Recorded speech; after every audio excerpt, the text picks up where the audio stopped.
ప్రధానమంత్రి భారతీయ పరియోజన కార్యక్రమంలో భాగంగా హైదరాబాదులో జన ఔషధి దివాస్ను ఘనంగా నిర్వహించారు.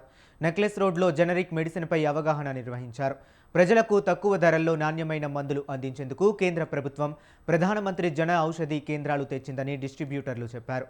మందులు తక్కువ ధరకు అందుబాటులో ఉన్నాయని, ప్రజలు తప్పుగా అర్థం చేసుకోవద్దని లోర్వెన్ ఫార్మా అండ్ సర్జికల్ ప్రతినిధులు అన్నారు.